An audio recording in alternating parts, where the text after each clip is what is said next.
Hello students, कैसे हैं सब स्टूडेंट्स। आज हम ऑडिटिंग का नेक्स्ट टॉपिक करने जा रहे हैं, that is qualification and qualities of an auditor. बहुत बार एग्जाम में क्वेश्चन पूछा जाता है बेटा कौन कौन सी क्वालिटीज होनी चाहिए एक ऑडिटर में, या फिर how to become a auditor और what essential qualities are needed to become an auditor.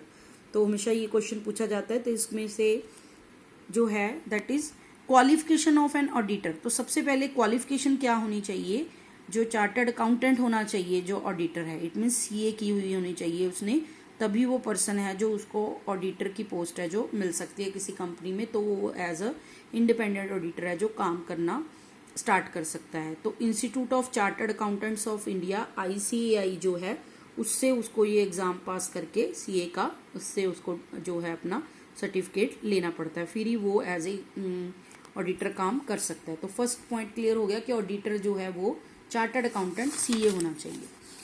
उसके बाद है कौन कौन सी क्वालिटीज होनी चाहिए ऑडिटर में। दो पार्ट्स में डिवाइड किया गया बेटा क्वालिटीज को। एक उसमें कहा है qualities of an auditor, that is professional qualities. दूसरी है जर्नल क्वालिटीज।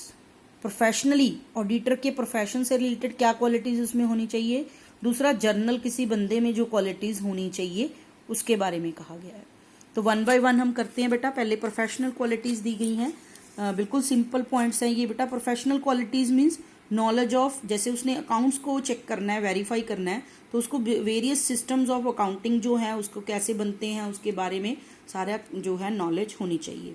दूसरा नॉलेज ऑफ अकाउंटिंग प्रिंसिपल्स, क्या प्रिंसिपल्स प्रैक्टिसेस फॉलो कन्वेंशंस हैं, कौन सी एजम्पशंस हैं अकाउंट्स की, उनके बारे में उसको फुल डिटेल्ड नॉलेज होनी चाहिए।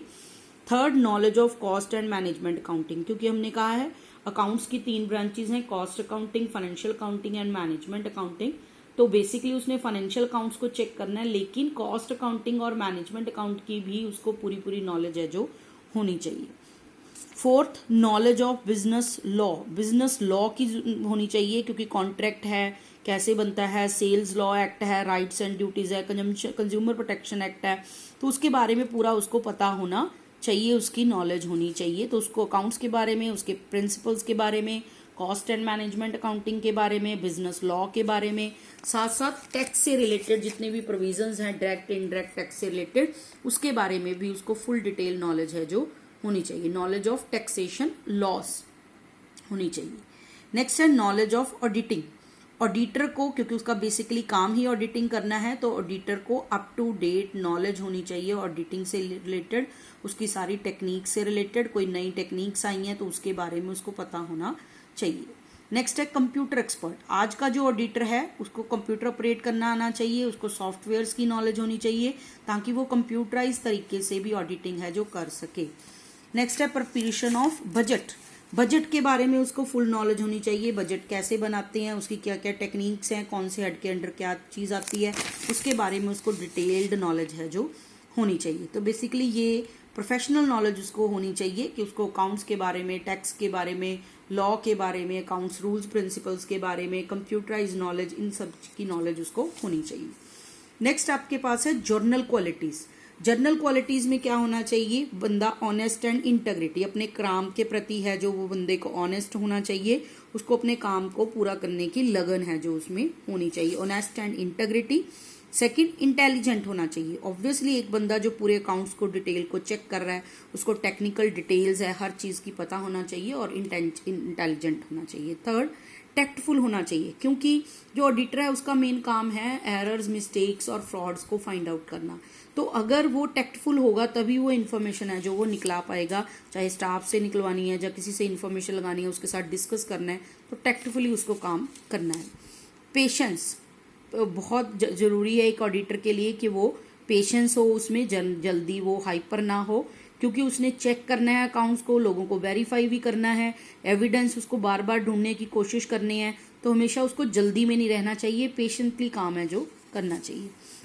नेक्स्ट है पॉजिटिव एटीट्यूड। हमेशा पॉजिटिव सोच रख के चलना चाहिए, उसको कभी भी ये नहीं सोचना चाहिए कि इसमें तो गलती निकलेगी निकले, हमेशा पॉजिटिव एटीट्यूड लेके लेना चाहिए। He should ask the questions from the clients to find out contradictions. Contradiction को दूर करने के लिए उसको आगे आगे उसको क्लैरिफाई करना चाहिए, पर उसका एटीट्यूड हमेशा पॉजिटिव रहना चाहिए कि इसमें इसको इसके लिए एविडेंस इकट्ठे किए जा सकते हैं।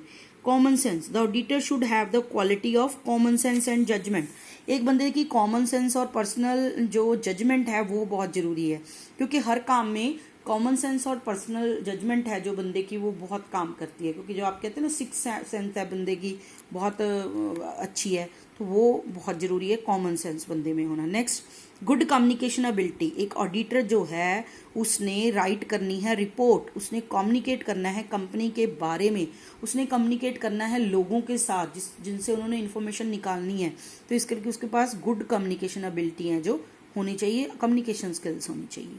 Next, good personality. उस बंदे की जो ऑडिटर जो एक पर्सन है उसकी प्लीजिंग पर्सनैलिटी होना चाहिए, खुशनुमा होना चाहिए, टैक्टफुल हो, जजमेंट उसकी अच्छी हो, सेल्फ कॉन्फिडेंस हो, सेल्फ कंट्रोल हो, ताकि अट्रैक्टिव हो पर्सन वो कि हर बंदा उसको इन्फॉर्मेशन देने को तैयार हो जाए, अच्छी पर्सनैलिटी उसकी होनी चाहिए।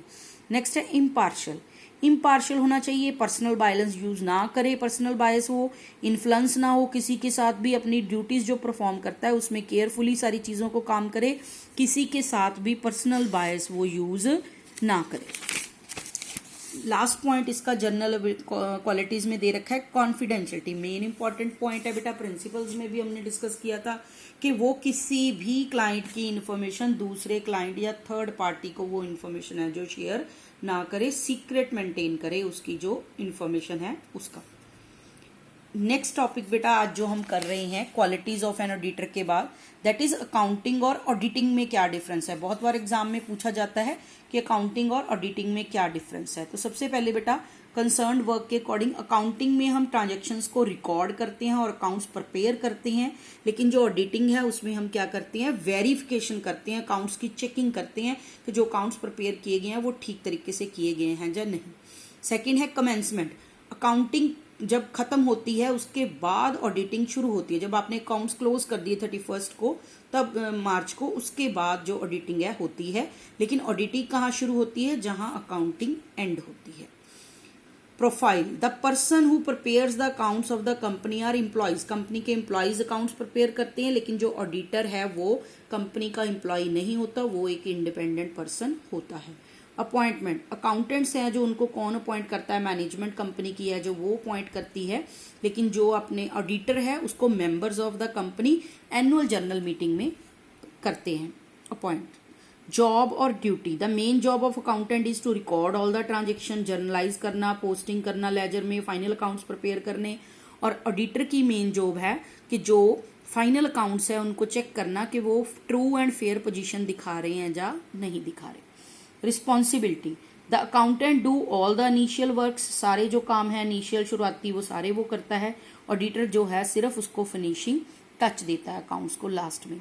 Opinion of accountant and auditor, जो अकाउंटेंट है उसने क्या फाइंड आउट करना होता है, result of the operation that is profit और लॉस, एंड दूसरा financial position that is the 31 मार्च को उसकी बैलेंस शीट की क्या पोजीशन है वो दिखाना होता है। लेकिन जो ऑडिटर है उसने अपना ओपिनियन देना होता है कि जो फाइनेंशियल स्टेटमेंट्स प्रिपेयर की गई हैं वो करेक्ट हैं, वो जो हैं रिलायबल हैं रिपोर्ट्स, और उसको ठीक तरीके से प्रिपेयर किया गया, उसके बारे में उसने अपना ओपिनियन है जो रिपोर्ट में देना होता है।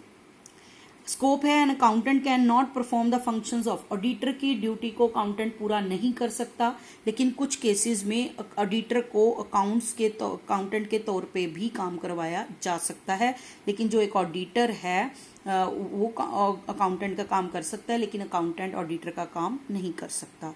सबमिशन ऑफ रिपोर्ट, अकाउंटेंट को कोई भी रिपोर्ट सबमिट नहीं करानी होती, लेकिन जो ऑडिटर है उसको अपना ओपिनियन लिख के फाइनेंशियल स्टेटमेंट्स के बारे में एक रिपोर्ट जो है वो एनुअल जनरल मीटिंग में सबमिट करवानी होती है। तो ये बेटा बेसिकली डिफरेंस है अकाउंटिंग और ऑडिटिंग में। मिलते हैं बेटा नेक्स्ट वीडियो में।